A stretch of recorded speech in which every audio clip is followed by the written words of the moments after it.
There's no reason that we should be mining for these fossil fuels across the world when literally every building is sitting on top of an essentially limitless reservoir of renewable geothermal energy.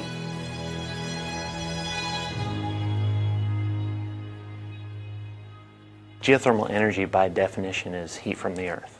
And when most people think about geothermal energy, they think about high temperature applications, Yellowstone National Park, places like that where you generate electricity, and that's not what we're doing here. Generally speaking, when you get about 15 feet below the Earth's surface and deeper, temperature stays constant, 55 degrees year-round. As it gets cold outside, 20, 10 degrees, 0, it becomes very, very difficult to pull heat from the air. Today there are three primary ways that we use geothermal energy: electricity generation, hot water or steam, and the third, which is the one that's growing, I think, in interest, are geothermal heat pumps. Dandelion Energy is a startup based in New York that was conceived in Google X, a lab focused on deploying tech solutions to everyday problems. But they're not the first to use geothermal. In fact, geothermal energy has been harnessed in the United States for more than a century. We got involved in this very early in Idaho, where we were heating in a district heating mode. We were heating parts of the municipal buildings in Boise in the late 1800s, just a decade or so after the Civil War. But we didn't really start generating much electric power from geothermal until the late 50s and early 60s, and now we're the largest geothermal power producer in the world right now in terms of geothermal electric power. If you look at the homes in the U.S., I think that we estimate somewhere between 50 and 60% of the energy we use in our homes is used for heating, cooling, and hot water, right? And the vast majority of homes in the U.S., they heat with fossil fuels. So you imagine the amount of impact that we can make by getting rid of fossil fuel use in the home. The team at Dandelion has figured out how to lower the price point of a home geothermal heating system in hopes that this will encourage widespread adoption. What we've realized is a lot of those existing systems are really expensive because they're being manufactured for each particular home. We took the functionality that had been served with all those different versions and put it into a software layer. We also have put a lot of work into drilling R&D to make the ground loop installation process much less expensive and much less damaging to the yard. Lastly, we've really thought through the whole process of installation from start to finish and put a lot of attention to simplifying it, making it more cost-effective, and just making it more standardized and scalable. We'll come into your yard, we'll set up a drill rig, and we'll drill a hole anywhere from 300 to 500 feet deep. And the hole is generally only about 6 inches in diameter.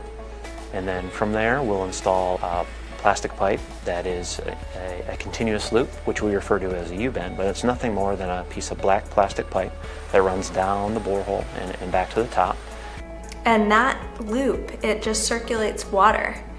So as that water travels 500 feet into the ground and then all the way back up, it just becomes the temperature of the earth because it's in contact with the earth for that whole time. And then that water goes into the house with a pipe and runs through a heat exchanger. So it exchanges heat with that heat pump, and then that heat pump boosts the heat and distributes it through the house. Not everyone can replace their furnace with a Dandelion heat pump, though. And one of the biggest challenges to integrating geothermal, not only into homes but into the entire energy grid, remains the cost of the infrastructure. So we completely get rid of your oil bill, replace it with a higher electric bill, but I would say your savings are on the order of probably 60 to 70%. Right now, Dandelion is focused exclusively on installing geothermal heat pumps in the state of New York. There's a very, very good state incentive for the installation of a geothermal heat pump system. So that incentive on top of a 30% federal tax credit makes the financial aspect very appealing for a homeowner that's heating with oil today.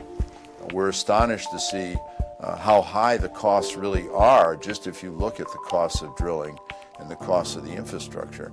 And if there aren't incentives available, whether they're incentives for renewable energy, as I think we have here, certainly in New York and federally, or just for geothermal heat pumps specifically, that could make a huge difference to kind of get this rolling. We have incredibly low-cost natural gas right now, but there's no carbon price associated with our emissions, not just for us, but for everyone. With geothermal, there are other benefits. There are social benefits and environmental benefits. How do they get valued? That's a tougher question for communities, and I think all of us should be concerned about what the future generations are going to have to deal with, what we leave behind.